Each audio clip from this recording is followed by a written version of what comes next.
Welcome back to the Arizona Daily Mix. The Super Bowl of spelling bees is the Scripps National Spelling Bee, but before my two guests can get there, they must first compete in the Arizona Spelling Bee competition. And here to tell us more about it and introduce us to the two contestants is Dr. Teresa Hill of the Arizona Education Foundation. Good morning, Dr. How are you? Good morning, doing well, thank you. All right, who do we have here sitting with us first? So we have Ethan Greenwood and Khalista Tillingdon. I love it. And there are two of how many of the contestants that will be competing this year? Two of the 27 finalists. Wow, okay. So let's talk about the spelling bee. This has been going on how long now?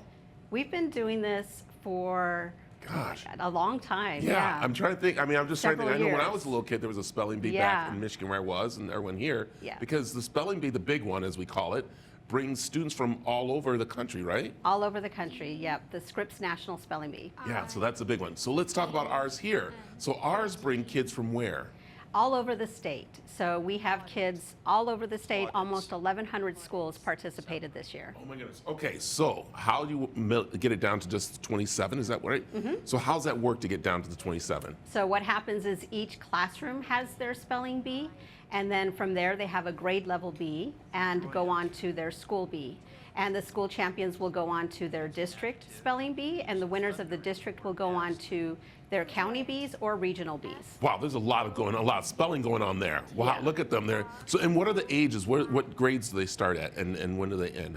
Yeah, each school can choose to have a minimum, but we don't have a minimum. So as far as our finalists, we actually have a few eighth-year-olds that are also finalists. Wow. Yeah. So you're saying there's no age limit?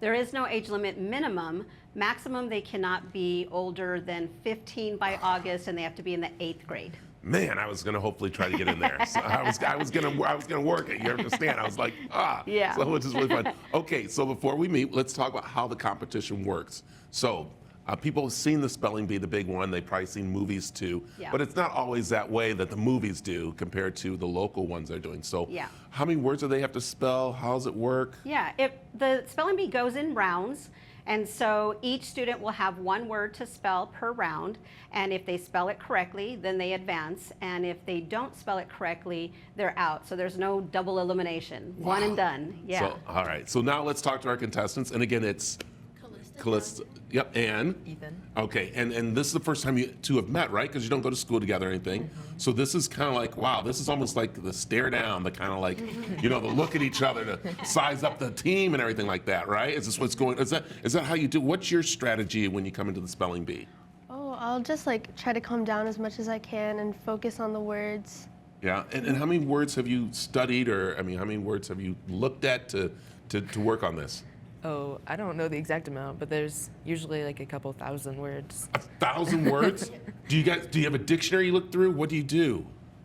There's a certain list of words that we study each year. Oh, there are. So so you can get this list. So it's not, but each year you guys change different words, right? Is that what happens as you go through? How long have you been competing in this?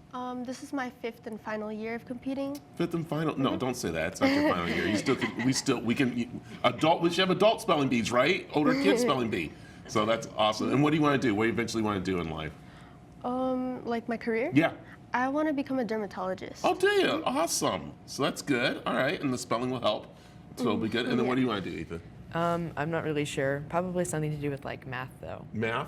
Nice. So is there a math competition too that you get into? There's not. No? Well, later, after this, we're having a math little thing with pi. So do you know what pi is, right? Yeah. What's pi? 3.14. Oh, the number. Oh. Yeah, right? Yeah. No, not that pi.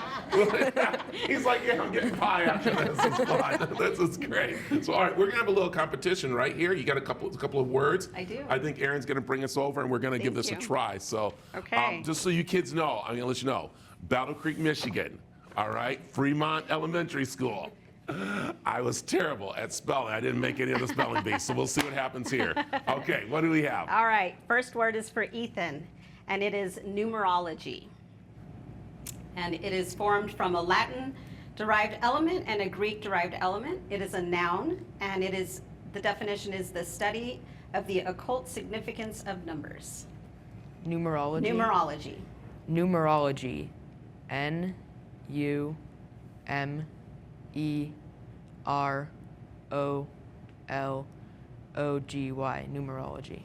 Correct. Yes. All right. Are we allowed to clap for each other? Yeah, Or absolutely. do you cheer them on? So come on. Absolutely. Yeah. All right. Good job. All right. Next. Okay, next word is cumbersome.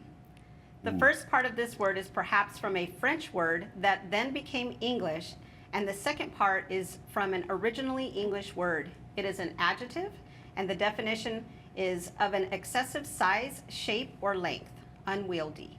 Cumbersome. Cumbersome. C-U-M-B-E-R-S-O-M-E. Cumbersome. Correct. Wow. All right. Yeah. All right. Now, this is kind of nerve-wracking. Wow, kids, I'm so glad you're doing this and everything. Okay. All right. I'm ready now. Here we go. Okay, you ready? All right. Yes. All right. Your word is chastise. What? This word is from a Latin word that became French and then English. It is a verb, and the definition is to censure severely in denunciation or in an attempt to correct or improve. Chastise. Chastise. Can you use it in a sentence, please? I can. All right. Nick will enter the house quietly through the back door, for he knows his grandmother will chastise him if she sees his muddy clothes. Okay. So do I have to spell chastise, or do I tell what the meaning or spell the meaning? Just spell the word chastise. So are we gonna wrap it up? Oh, wow, that's so, I was so ready. Where can we find out more about the Arizona Spelling Bee and to participate? Well, not participate, but to watch the students. Yeah, you can go to our Arizona Educational Foundation webpage. We also have social media, Facebook, Instagram, and we have all the details. It's on this Saturday, March 18th, and it starts at 10:45 at the Madison Center for the Arts. I love it. There you go. Well, good luck to you too. And of course, you gave them easy words, but I will really quick just chastise, M-A-D. All right, there we go.